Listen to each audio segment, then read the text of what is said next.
8.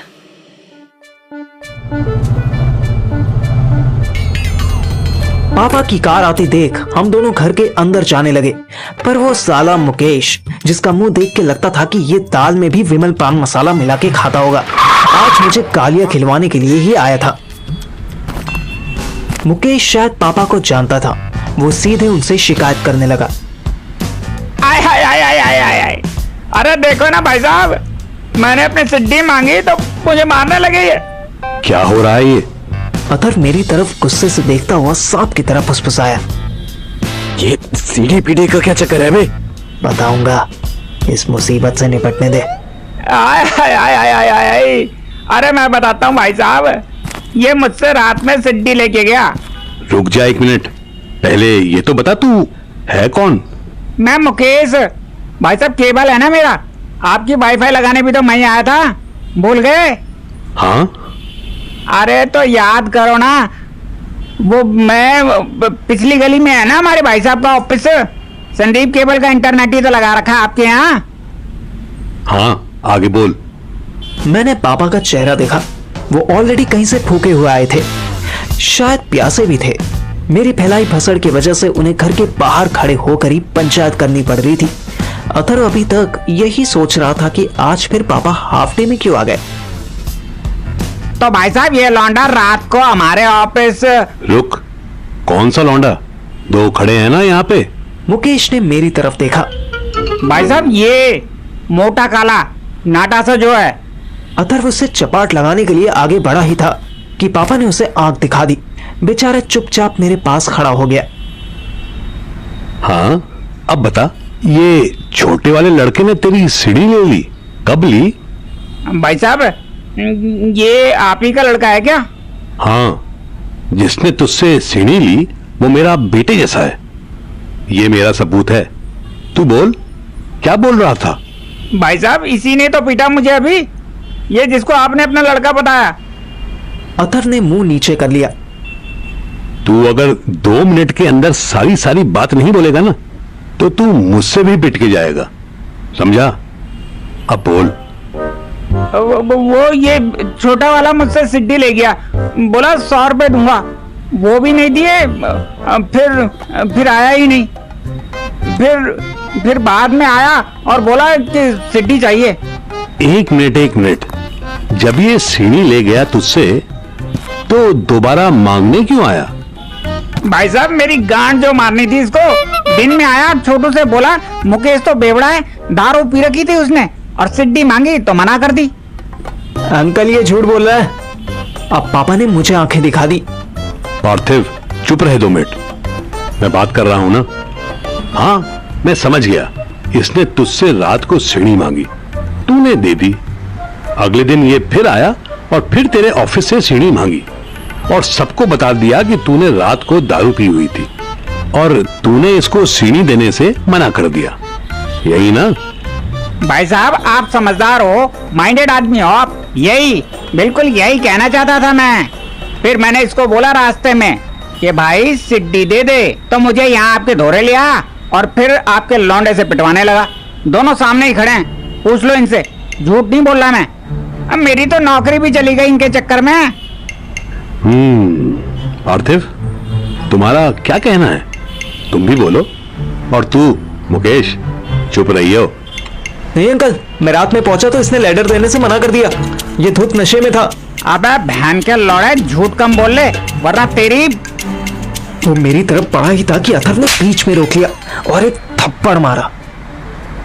पापा इसीलिए मारा मैंने इसको, बार बार गंदी गंदी गाली देता रहता है बस। अथर छोड़ो इसको, छोड़ो। अथर ने छोड़ दिया। मैं मुंह नीचे करके खड़ा रहा, मैं किसी से आई कांटेक्ट करना ही नहीं चाहता था। तू रात में शराब नहीं पीता? इतनी नहीं के याद। बकवास नहीं, तू गाली बकने के बाद वैसे ही अपनी इज्जत खो चुका है। तू बस इतना बता कि शराब पीता है कि नहीं। पीता हूँ भाई साहब, पर थोड़ी पीता हूँ, ये सरासर झूठ बोल रहे हैं। चुप, अगर ये झूठ बोल रहा है तो तू सच बोल। बता, ये तेरे पास रात में कितने बजे आया था? मुकेश सोचने लगा। बता जल्दी, मैं पूरे दिन यहीं खड़ा रहूंगा क्या? रात का टाइम ही था भाई साहब, कसम से कह रहा हूँ ये ले गया था, पर टाइम तो नहीं याद। अच्छा, कौन से दिन ले गया था? मुकेश फिर सोचने लगा। अब 2-4 दिन ही हुए होंगे, ऐसे डेट नहीं याद आ रही। मुझे तो आज ही नौकरी से हटाया। 1 मिनट रुको, मैं छोटू से पूछता हूँ। रहने दे, कोई जरूरत नहीं। इतनी मत पिया कर कि कोई तेरी पैंट उतार के ले जाए। पापा ने पर्स में से एक 500 का नोट निकाला और उसको पकड़ा दिया। ये रख और जा यहां से। इन दोनों में से किसी को भी तंग मत करियो। अब मैं तेरी नौकरी की बात करूंगा संदीप से। अब जा। पर भाई साहब 3500 की सिड्डी है वो, आम सिड्डी ना है, वो फोल्डिंग वाली सिड्डी है, समझो बात को। भले ही चांद पे जाने की सीढ़ी हो, मुझे नहीं पता। अब जा यहां से, वरना 2 हाथ मैं लगा दूंगा। मुकेश बेचारा पापा को नमस्ते करता और मुझे घूरता हुआ चला गया। अथर्व की तरफ उसने देखा भी नहीं कि कहीं वो फिर उसके थप्पड़ न मार दे। तुम दोनों अंदर चलो, 10 मिनट बाद मुझे बैठक में मिलो। अथर्व और मैं सीधे रूम में पहुंचे। अथर्व ने ऐसे दरवाजा बंद किया जैसे मेरी लेने वाला हो। क्या बहस थी है? मैंने उसे पूरी डिटेल में सब बता दिया। अच्छा, वो सीन। चल, कम से कम तेरी सही तो चल रही है। पापा का क्या है, 2 गाली देंगे फिर भूल जाएंगे। नहीं यार, वो भी नहीं। उसकी मम्मी को पता चल गया कि कल रात हम दोनों सुहानी के घर रुके थे। मैंने उसे लेटेस्ट फसर भी कह सुनाई। बहन चूत, ऐसा लग रहा है कि मेरा लेडी लक और मेरे चूतियापे सब तुझ पर ही शिफ्ट हो गए हैं। तेरे लेडी लक को क्या हुआ? राधिका ने तेरी ली थी ना कल। अबे साले, लिटरली उसने ही ली थी, मुझे तो टच भी नहीं करने दिया था। मुझे हंसी आ गई। हंस ले साले, पापा आ रहे हैं अभी, तब निकालेंगे तेरी हंसी। हंसी तो निकाल दे, कोई बात नहीं, पर तेरे को पास करने में जो खर्चा आने वाला है वो पैसा भी निकाल दे तो एक टेंशन खत्म। वो बात तू करेगा, मैं नहीं। मैंने मुंडी हिला दी और उसके साथ बैठक की और चल दिया। पापा ऑलरेडी वहां बैठे खाना खाते खाते टीवी को म्यूट करते देख रहे थे। उनके कपड़े बदल चुके थे, अब वो व्हाइट कुर्ते पजामे में थे। एक अच्छी बात ये थी कि पापा अकेले थे। सुनीता आंटी साथ होती तो बेफिजूल की पंचायत हो सकती थी। देखो पार्थिव, मैं जानता हूं कि मुकेश झूठ नहीं बोल रहा था। तुमने उससे सीढ़ी ली है और तुमसे शायद कहीं खो गई होगी, इसलिए तुमने सोचा कि शराबी आदमी पर ही ब्लेम कर देता हूं। नहीं अंकल, सच में। बस बस, मेरे सामने नौटंकी मत करो। अगर मैंने अशोक को बता दिया कि तुमने क्या किया है तो जानते हो क्या होगा? अशोक मेरे बापू का नाम है। अथर्व के पापा भी जानते थे कि मेरा बापू इतना सनकी आदमी था कि मुझे अपने घर से मारना शुरू करता हो और केबल वाले के ऑफिस तक मारता हुआ ले जाता। मैं ये नहीं जानना चाहता कि तुम इतनी रात को सीढ़ी मांगने क्यों गए थे। मुझे ये भी नहीं जानना कि तुम्हें किसके घर में चोरी छुपे घुसना था। लोमड़ी की आंख, पापा तो मेरी सारी पोल खोल रहे थे। पक्का अपने टाइम में इन्होंने भी किसी के घर में ऐसे ही एंट्री मारी होगी, वरना इतने सटीक वर्ल्ड कैस देना अंकल लोगों की बस की बात नहीं हो सकती। मैं बस ये नहीं चाहता कि उस गरीब आदमी का नुकसान हो, तो तुम कैसे भी करके उस बेचारे को या तो नई सीढ़ी लाकर दे देना या उसके पैसे दे देना, समझे? मैंने गधी की तरह हाँ में सर हिलाया। गुड, अब जाओ। पापा ने थाली में से खीरा उठाया और चबाने लगे। अंकल, वो एक बात है, आपने कहा था ना कि अथर के पास होने का इंतजाम करवा दूं। एक जुगाड़ मिला है।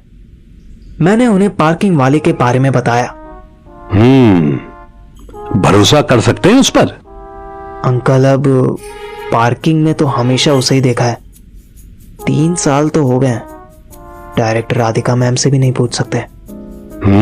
ये peon, junior teacher, cleaning staff के बारे में तो सुना था कि पेपर लीक करवा देते हैं। अब पार्किंग वाले भी? खैर, कितना पैसा देना होगा?